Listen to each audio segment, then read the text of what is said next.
जय श्री राम। आज जी बात करेंगे कर्नाटका के अंदर घटे उस घटना की जिसकी वजह से पूरे देश के अंदर एक चिंता का माहौल बना हुआ है। कांग्रेस पार्टी के एक नेता की बेटी की हत्या से जुड़ी हुई ये आज डिस्कशन रहेगी कि किस तरह उस लड़की को फंसाया गया और प्रेशराइज ला करके उस लड़की को इवेंचुअली मार दिया गया। इस पूरी बात पे कांग्रेस ने चुप्पी साध रखी है, लेकिन बीजेपी और उसकी सहभागी पार्टियों ने आगे बढ़कर क्या काम किया है ये सब डिस्कस करेंगे। और इस देश के अंदर जो एक ज़बरदस्त प्रॉब्लम एक पेंडेमिक की तरह फैली हुई है इसके बारे में बात करेंगे। आप इस वीडियो में आगे बढ़ने से पहले इसको लाइक शेयर करते हैं और चैनल को सब्सक्राइब कर लें।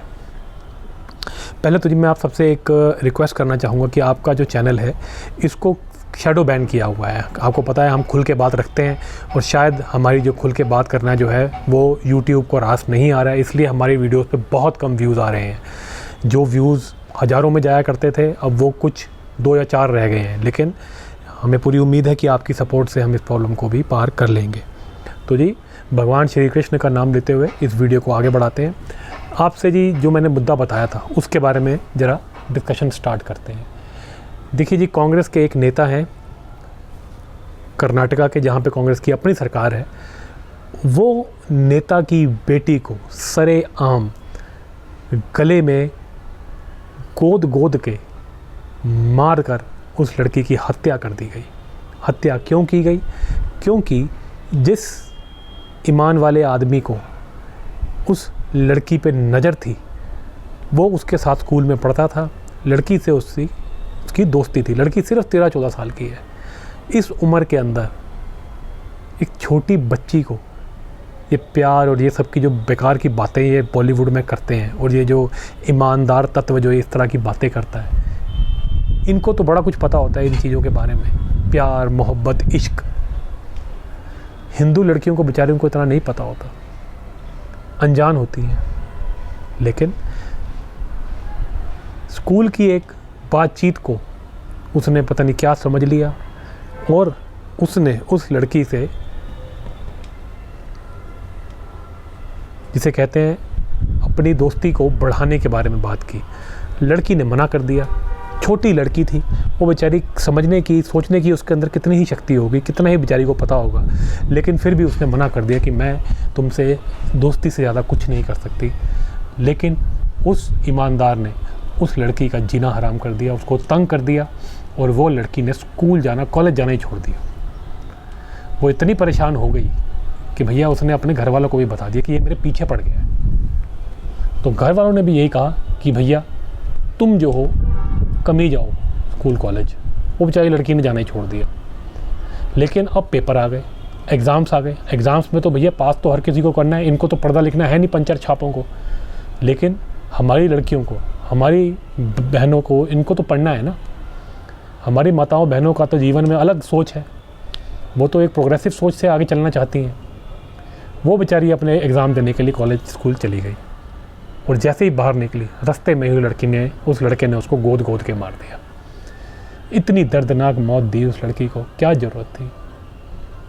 किस बात के लिए? बस वो तुम्हारे से उस तरीके से, मतलब तुम्हारी बातों में नहीं आ रही, वो तुम्हारे से इश्क नहीं करती, प्यार नहीं करती। भाई उम्र देखो अपनी, इश्क प्यार। हिंदू लड़कियां जो होती हैं उनको इनकी सच्चाई बेचारों इन बेचारियों को इनकी सच्चाई का नहीं पता। ये पागलों के दिमाग पे पता नहीं कौन सा शैतान इन पे 24 घंटे चढ़ा रहता है कि ये जो है इनकी बात ना मानी जाए तो ये गोद के मार देते हैं। ये कोई बात हुई? क्या हमारी ऐसे ही बहनों के ऊपर ऐसे ही अटैक होते रहेंगे? हमारी बहनों की, माताओं की सुरक्षा कौन करेगा भाई? और ये सवाल सिर्फ कांग्रेस की मक्कार सरकार के लिए ही नहीं है, ये मोदी सरकार के लिए भी है। भाई अब आपको भी 10 साल हो चुके हैं, अब दोबारा प्रधानमंत्री बनने वाले हैं मोदी साहब, और कृपा करके इनसे जान छुड़वाइए हमारी भाई। इन लोगों को ठीक कीजिए भाई। हिंदू धर्म के अंदर भैया हमको सभ्य जीवन जीना है, हम लोग धार्मिक जीवन जीना चाहते हैं, लेकिन ये लोग हमको नहीं जीने देना चाहते धार्मिक जीवन। ये चाहते हैं फसाद हो, ये चाहते हैं कि लड़ाइयाँ पड़ें, ताकि इनको जो है तभी शांति पड़ती है। इनको कोई शांति नहीं चाहिए लाइफ में, ऐसा लगता है। ऐसा लगता है इनके 24 घंटे दिमाग में फतूरी चढ़ा रहता है इन लोगों का। क्यों पूरी दुनिया में इन्होंने आतंक मचा रखा है, हाहाकार मचा रखा है? क्यों? भारत में तो सरेआम होकर ये लोग ये काम कर रहे हैं, लेकिन पूरी दुनिया में भी यही चल रहा है। भाई कहीं तो इन लोगों को कहीं सोचने का कोई कुछ हो भाई, इन लोगों को कोई समझाने वाला हो, कोई इनसे कोई बैठ करके बात करे क्या हो रहा है। लेकिन ये जो बाहर की जो ये शक्तियां हैं बड़ी बड़ी, ये जो बड़ी अपने आप को सुपर पावर्स कहती हैं, वो इनको सुधारना नहीं चाहती। वो इनके पागलपन से फ़ायदा उठाना चाहती है, पावर गेन करना चाहती हैं, क्योंकि यही राक्षसों की प्रॉब्लम होती है। धार्मिक जो लोग होते हैं, धार्मिक जो शक्तियाँ होती हैं, वो कभी भी किसी प्रॉब्लम को देख करके उसका इस्तेमाल इसलिए नहीं करती कि उस प्रॉब्लम को बढ़ा दिया जाए। वो कोशिश करती है कि प्रॉब्लम ख़त्म हो, चाहे प्रॉब्लम तुम्हारी हो या किसी और की हो, लेकिन प्रॉब्लम का सॉल्यूशन आना चाहिए। ये धार्मिक सोच होती है, ताकि लोग शांति से जी सकें। देखिए हमारे को ये जीवन मिला है भगवान की सेवा करने के लिए, और हम सब अपने भोग विलास में जो है हम बिज़ी हैं। लेकिन हिंदू धर्म के अंदर मौका मिलता है कि भैया इस भोग विलास से ऊपर उठ के उस भगवत धाम तक पहुंचने का रास्ता हम खुद बनाएं। इसी के लिए हमारी ट्रेनिंग चल रही है यहाँ पे। थोड़े समय के लिए हम लोग यहाँ पे हैं, लेकिन हम लोग यहाँ पे ट्रेनिंग ले रहे हैं।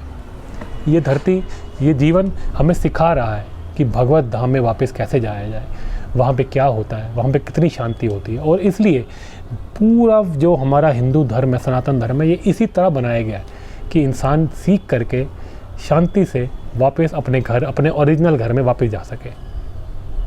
लेकिन ये ऐसा मौका नहीं देना चाहते हिंदू, चाहे वो हिंदू हो चाहे वो दूसरे किसी धर्म का हो, उसको ये मौका देना चाहता है, लेकिन ये लोग नहीं देना चाहते। इनकी ना मानो तो ये गर्दनें काटने लगते हैं, गोदने लगते हैं, गले में चाकू मारने लगते हैं, गर्दन काटने लगते हैं। ये पागलों वाली हरकतें पिछले 1400-1500 सालों से ये कर रहे हैं। पता नहीं क्या है इनके दिमाग में कीड़ा। सारी जो प्रॉब्लम है वो एक ही जगह से आ रही है, वो हर कोई जानता है, लेकिन उसको सॉल्व कोई नहीं करता। अब बात करते हैं जी उस परिवार की जिसने अपनी लड़की खोई है। बाप उसका कांग्रेस का लीडर है, उसकी बेटी चली गई, उसने बयान दिए कि जी ये जो मामला है ये पूरी तरह लव जिहाद का मामला है।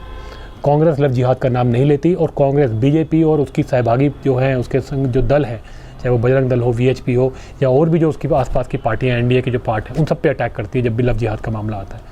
जबकि लव जिहाद का मामला क्रिश्चियंस ने उठाया था। ये शब्द लव जिहाद क्रिश्चियंस का दिया गया है केरला से। जो केरला स्टोरी पिक्चर है वो इसकी असलियत बताती है। लेकिन ये बात भी सच है कि लव जिहाद का जो नाम है ये क्रिश्चियंस ने दिया था, क्योंकि क्रिश्चियन लड़कियों को उठाया जा रहा था ये भाईचारा वाले लोगों से। ये बड़ा कुर्ता छोटा पजामा वाला गैंग, ये इसकी कारस्तानी है, उन्होंने शुरू किया था। लेकिन हिंदू जो है उसको ये बात बाद में समझ में आई कि अगर ये चिल्ला रहे हैं तो इस प्रॉब्लम से तो ज़्यादा हम ग्रसित हैं, हम क्यों नहीं चिल्ला रहे। तब हिंदू ने बोलना शुरू किया। लेकिन कांग्रेस पार्टी ने किसी की नहीं सुनी, ना क्रिश्चियंस की ना हिंदुओं की। वो लगी है अपना चोरी चकारी करने में, उसको देश लूटने से मतलब है। इसलिए ये प्रॉब्लम का कभी भी सॉल्यूशन नहीं होगा। अब एक उसके खुद के नेता की लड़की को मार दिया गया। पूरा कांग्रेस का जो है, जो उनकी लीडरशिप है, सब चुप, कोई कुछ कह ही नहीं रहा। उसका बाप आ करके साफ साफ बता गया कि ये लव जिहाद का मामला है और उसकी बेटी को प्रताड़ित किया गया था। वो बेचारी स्कूल नहीं जा रही थी, एग्ज़ाम देने गई, रास्ते में पकड़ के उसको गोद दिया गया कि भैया क्यों नहीं तो हमारे चक्कर में पड़ रही, क्यों नहीं हमसे इश्क लड़ा रही, क्यों नहीं हमसे प्यार कर रही, क्यों नहीं अपना धर्म बदल रही, क्यों नहीं हमारे चक्करों में फंस जाती ताकि हम तेरे को बुर्का पहनाएं, तेरे साथ 20-20 बच्चे पैदा करें, उसके बाद में तेरे को जो है लात मार के भगा दें या तेरे को कहीं मार काट के गाड़ दें। यही इनका प्लान है। लव जिहाद क्या है? यही तो लव जिहाद है। आज अगर वो उसको ना मारता हो, ये लड़की उसकी बातें मान लेती तो कल मारी जाती। यही एक जिसे कहते हैं चक्र चला रखा है इन्होंने। चक्रव्यूह में जो है लोगों को फंसा रहे हैं, हिंदुओं को, हिंदुओं की लड़कियों को। यार 13-14 साल की लड़की के पीछे तुम क्यों पड़े हो? वो तुम्हें क्या दे सकती है बेचारी? अपना पढ़ाई लिखाई करके अपनी जिसे कहते हैं माँ बाप की सेवा करती है। कहीं कल को जो है किसी अच्छे परिवार में उसका विवाह होता, बच्चे होते, उसके आगे जा कर के कोई धार्मिक काम करते, सब जिसे कहते हैं परिवार हंसता खेलता फूलता भगवान की भक्ति करता। तुमने उसके जीवन वहीं ख़त्म कर दिया। अब कौन समझाए इन लोगों को? उसका बाप चिल्ला रहा, बेचारा बिलबिला रहा, आकर के टीवी पे आकर के रो रहा। और पूरी कहानी जो है वो 1-2 दिनों के अंदर सारी सामने आ गई कि बिल्कुल लव जिहाद का मामला है और कांग्रेस पार्टी उसको इग्नोर कर रही है। मैं इस बात की सराहना करूंगा कि बीजेपी ने अपने शीर्ष नेतृत्व को जो है, शीर्ष बोले तो मैं बोलूँगा टॉप की जो लीडरशिप है उस पर जेपी नड्डा जी भी आते हैं और कुछ सीनियर मंत्री भी जा करके उसके फादर से मिल के आए। जेपी नड्डा जी ने स्वयं जा करके उनको दिलासा दिया और उसके फादर साहब ने बेचारों ने अपनी मन की व्यथा जो है वो सामने रखी। कांग्रेस पार्टी का कुछ पूछने नहीं आया उसको, वो कांग्रेस का ही नेता है, लेकिन बीजेपी ने ये बड़ा दिल दिखा करके ये काम किया। मैं इस बात के लिए बहुत बहुत सराहना करता हूँ बीजेपी की, नड्डा साहब की, मोदी साहब की, कि उन्होंने इस कदम को लिया।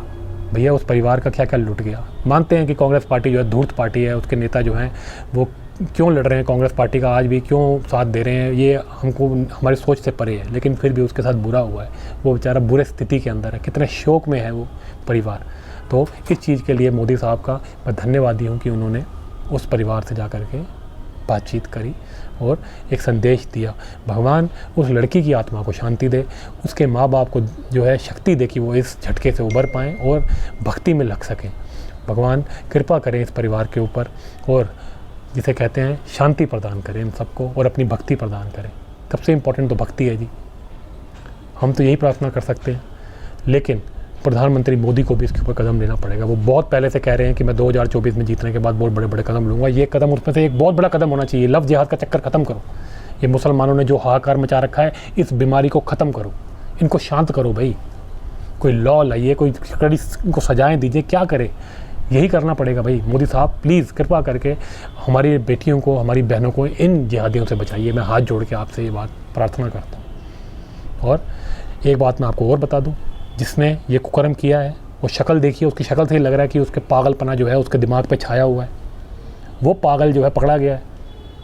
उसकी माँ से बात की कई न्यूज़ एजेंसीज़ ने और उसकी माँ कह रही है मेरा बेटा तो बड़ा सुंदर है, उनको ऐसे लड़कियों की क्या ज़रूरत है। सोचिए आप, अभी भी ये ऐसी बातें बोल रही है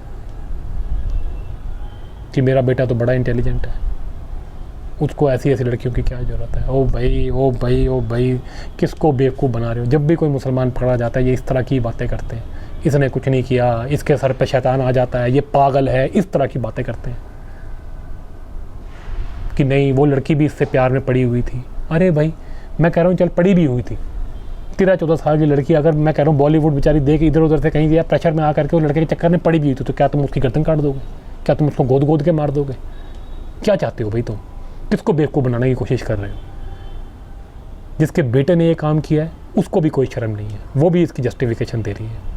कांग्रेस और कांग्रेस के नेता भी इसको जस्टिफाई करना चाहते हैं, तभी वो अपने नेता की बेटी के साथ जो हुआ है उसके साथ फिर भी उसके साथ नहीं खड़े हैं। जस्टिफिकेशन की लव जिहाद को जो है जस्टिफाई करते जाओ। बीजेपी ने आकर के बड़ा दिल दिखा करके उसके फादर से मिला और इस देश के अंदर मैसेज भेजा कि हाँ लव जिहाद है, एक बहुत कड़ी सच्चाई है, कटु सच्चाई है और ये देश इस्लामिक आतंकवाद से ग्रसित है। इस देश के अंदर ये प्रॉब्लम चल रही है और ये एक पेंडेमिक है जिसे रोकना पड़ेगा और मोदी जी को इसके ऊपर सख्त कदम उठाने पड़ेंगे और हिंदुओं को आंखें कान खोल के चलना पड़ेगा। आप धार्मिक बनिए, आप धर्म के हिसाब से चलिए, सब पता चलेगा कि क्या गलत है और क्या सही है। तो कृपा कीजिए गलत चीज़ों के खिलाफ खड़े हों और भगवान की सेवा में लगें। इसी बात के साथ मैं अपनी वाणी को विराम देता हूँ। अगर आपको ये वीडियो अच्छा लगे तो इसको लाइक शेयर करें, चैनल को सब्सक्राइब करना ना भूलें। मिलते हैं अगले वीडियो में।